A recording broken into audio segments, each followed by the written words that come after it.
DJ Sanjay Kumar Bhawanipur Chowk.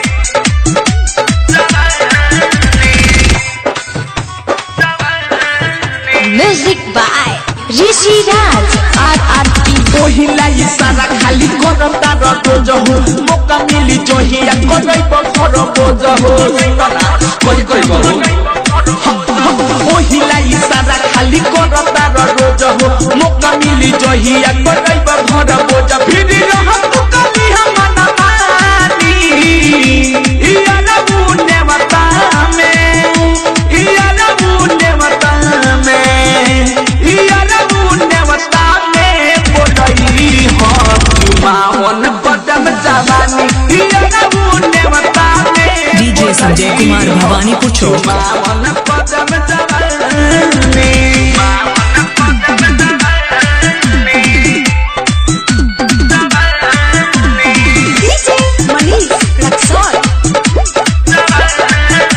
Recording by RRT digital recording studio छोड़ाबंद।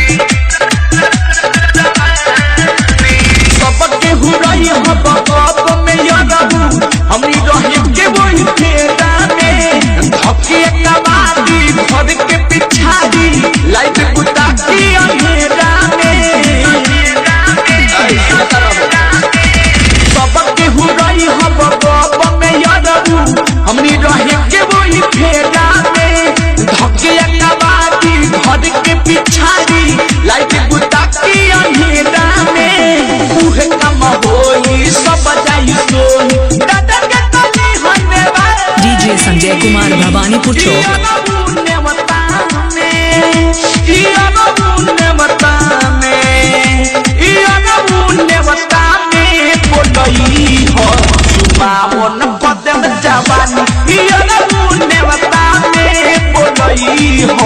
चुमावन कदम जवानी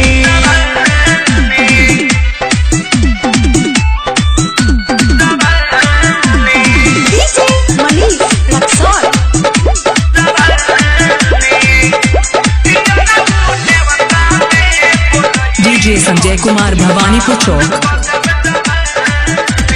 अजय बिहारी चंचल जन्नत सबर मकरी मानवा भाती हो अले बेलाया सुख तोहरे खातिर सच के रहब तैयारी हो चंचल जन्नत सबर अजय बिहारी मकरी मानवा भाती हो अले बेलाया सुख तोहरे खातिर सच के रहब तैयारी हो जितने पियासल बड़ सिराज हो जितने पियासल बड़ सिराज डीजे संजय कुमार भवानीपुर चौक। यार मुने बता में